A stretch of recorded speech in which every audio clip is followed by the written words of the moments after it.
రావు గారు పోయి రెడ్డి గారు అగ్రకులాలలో అధికారం తారుమారు అయిందా లేదా?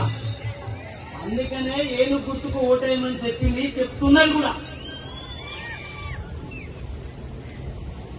ప్రాణాలు పోయి తెచ్చుకున్న తెలంగాణ నిజమా కదా? తెలంగాణ ఎట్టొచ్చింది?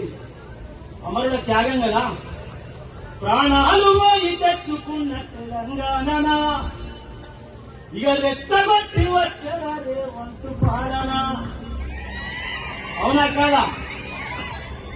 పిలుస్తున్నారే మీరు, పిలుస్తున్నారే ప్రజా పాలన ఎట్లా చీకటి చేసిండ్రుగా వెలుగు మట్లా. అవునా కాదా? ఇదంతా కరెంట్ అఫైర్ సాంగ్స్. దానికంటే ముందుగా నేను రాత్రి నుండి నిద్రపోలేదు. నాకు ఆంధ్రప్రదేశ్ లో ప్రోగ్రాం ఉండడం వల్ల మన జెండా కోసం, ఏను గుర్తు కోసం, కాంశీరామ్ గారి కోసం, బీఎస్పీ కోసం చాలా దూరం నుంచి ఓ పాట రికార్డ్ చేసుకుని వచ్చిన. పాట వేసిన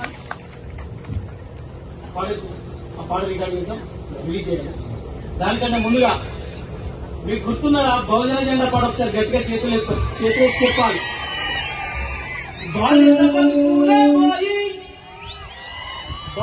బతుకులే పోయి మన రోజులు రావాలంటే రాంబాబు చచ్చిపోవచ్చు, రాంబాబు చచ్చిపోవచ్చు, కానీ నా పాటకు మరణం లేదు. నా వాళ్ళ కోసం, నా జెండా కోసం, నా బీఎస్పీ కోసం బహుజన జెండా పాట రాసిన సంతృప్తి నాకున్నది. రేపు పోయినా పర్వాలేదు. ఇట్లా నల్లగా ఉన్నటువంటి నెచ్చిపోవచ్చు, ఇట్లా నిటారుగా నిలబడ్డాలని కూలిపోవచ్చు, కానీ మన కోసం, మన వర్గాల కోసం, నా జెండా కోసం, రాబోయే తరాల కోసం బహుజన జెండా పాట రాసిన బాధాత్మక రాష్ట్రం చెప్పి ఎక్కడికైనా పోతే నో ప్రాబ్లం. సాగు మీద పెద్ద ఫరాకేం లేదు. కాబట్టి అలాంటి పార్టీ ఇంకా ముందుగా వస్తాయి.